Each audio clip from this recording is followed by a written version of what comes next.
Hello. So in this video, I will discuss about how you can fit a logistic regression or a neural network using Pytorch. So this is a Medium article. You can have a look, and I will post this link in the description below. So first, we need the data, and this data you can get it from here. There is a link. Once you get this data, Candy data, you need to import the libraries like pandas, numpy, sklearn, torch.nn, matplotlib. Torch.nn is imported for creating the architecture for logistic regression or neural network. Then we read the data using pd.read underscore csv. Once we have this data in the data frame df, we take the inputs and outputs. So input is x and output will be y. So input x we are taking except the chocolate variable. This chocolate variable is the predictor. This is to be predicted. So this is the output variable, and competitor name we are not taking because it is a categorical variable. So we will not do one hot encoding or like that. We are just removing it for the sake of purpose of simplicity. After that, we are doing the train test split of x and y. So train test split is basically creating two data sets. One is train set and the other is test data set. So x underscore train will be the feature variables, which are the features, and y underscore train will be the corresponding outputs. So x underscore train is input and y underscore train is output for the training. And for the testing, x underscore test is the feature variables and y underscore test will be the output. Now, sorry. Now we will do the scaling. Scaling is a standard scaler, and we are scaling the training data set, which is x underscore train, and we will now transform the testing data set. So we are basically scaling, which is standard scaling for the training data set and the testing data set. After this, we are defining some of the hyperparameters, which are like input size, number of classes, number of epochs, learning rate. Number of input size is 11 because we have 11 feature variables or 11 columns on the basis of which we will predict the output variable. Number of classes is 2 because this is a binary classification problem. We are fitting a logistic regression and a neural network to predict this. So chocolate variable will have two classes, and the number of epochs will be 10,000. So learning rate is 0.01. You can change the number of epochs here, and if you change the input set, if you are changing the number of features, you can change it here. Instead of 11, you can have 5 features or 2 features or 6 features, like that. Learning rate is smaller the learning rate, the lower will be the rate of the model learning. So model will update its weight slowly. Number of epochs is like, if we are saying 10,000 epochs, that means we will iterate through the complete training data set for 10,000 times. So in one epoch, it will take all the data points of the complete data training data set, and it will do the learning and then do the back propagation. So like this, it is doing 10,000 epochs. While each epoch, we will be shuffling the data points also, that we will see it later. Now let's define how we are defining the logistic regression class in the PyTorch. Basically, we inherit it from the nn dot module, which is nn dot module. We are writing the class logistic regression nn dot module, and then we are having a super, and then we are creating the layer. So here this just one layer, self dot linear is nn dot linear.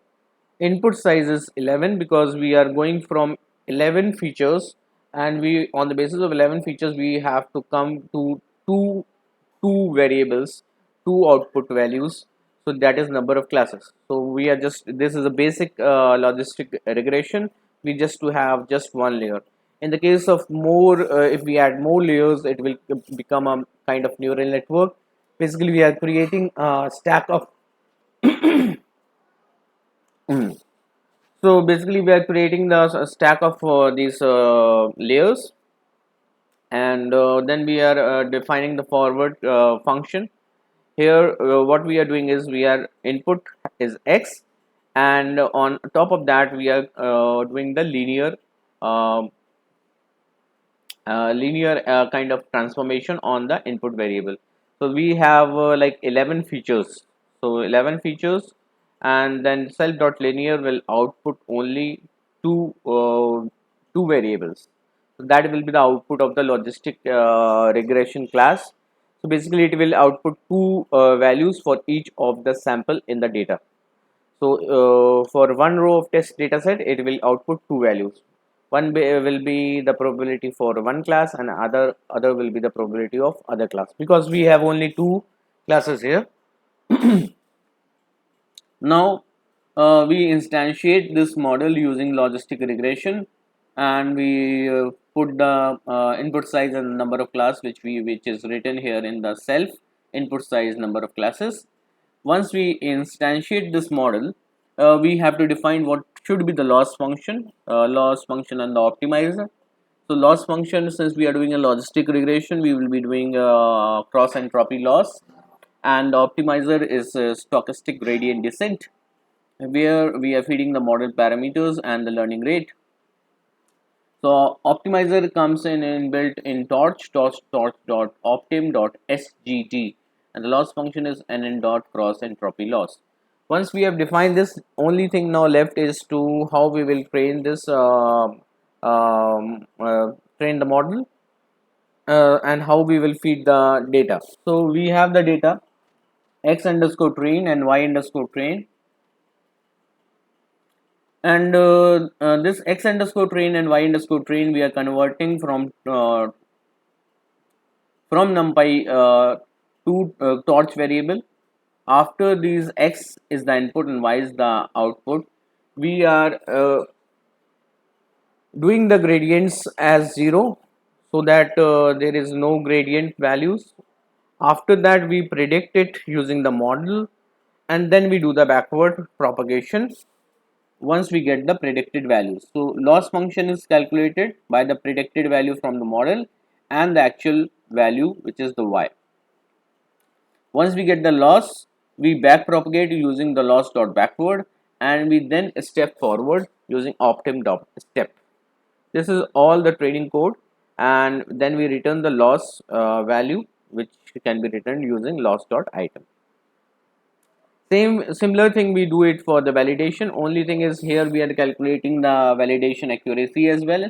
So once we get the predicted value from the model, we calculate the loss function by predicted values and the actual values of the test data set, which is the validation loss. Now once we get the predicted values, these predicted values, since it is two values for each sample, we are finding the max of that in each of the row. So basically torch dot max will give the maximum probability. So since we have two columns, so say we have for one sample we have 0.3 and 0.7 as the output of the logistic class. So torch dot maximum will take 0.7. So it is a 0.7, so it will predict the class 2. Now how many are correct and how many are false, you can see the correct can be calculated using predicted is equal to y, and you take the sum basically, and now you just return the validation loss and the validation accuracy. The validation accuracy is calculated by how many are correct out of the total number of rows in the test data set.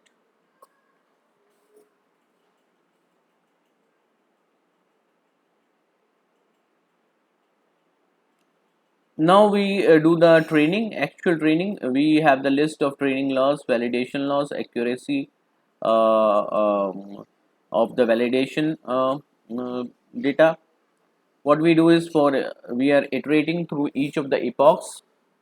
So epoch number we are saying 10,000 epochs. So for each of the epoch First, we just shuffle the data in the training data set, and then we take the X train and Y train, which is the input and output. We calculate the loss value, which is returned by the train function here, and then you can you get the validation loss and the validation accuracy as well. Loss underscore value is for the training data set. Validation underscore loss L is the loss for the validation data set, and valid underscore A is the accuracy for the validation data set. Once we have done this, we for each after each 1000 epochs we are printing the epoch number, which is 1000, which will be 1000 first time, then next time 2000, like that. And then we have the training loss, we have validation loss, and the validation accuracy, their values, and we just append these all in the list so that we can use them later on. Now if I want to explain you that how you can change this logistic class and you can create any other class, what you can do is just instead of self.linear, you went from 11 to 2. Now you can go from 11 to 4, and then you can go from 4 to 2. So you, for first one, you create self.linear 1, second will be self.linear 2. So for first one you are going from input size to 4, and for the next linear 2 you are going from 4 to 2. This thing you are defining in the for function as before. So you are taking the input x, and then you are creating linear 1, take this out 1 and feed it into the linear 2, and you get the out, and you just return it. Now you do the similar thing and you can train it again, and you can see the differences in the training validation accuracy and the validation loss. So this is a very simple tutorial how you can do logistic regression using Pytorch. I will give the link below and you can have a look, and please you can have you can go to this medium link, Arpan Gupta. You can write Pytorch for logistic regression, and you will get all the code here. So if you have any questions, you can write it down, and if you want to have any other tutorial, you just let me know. Thank you.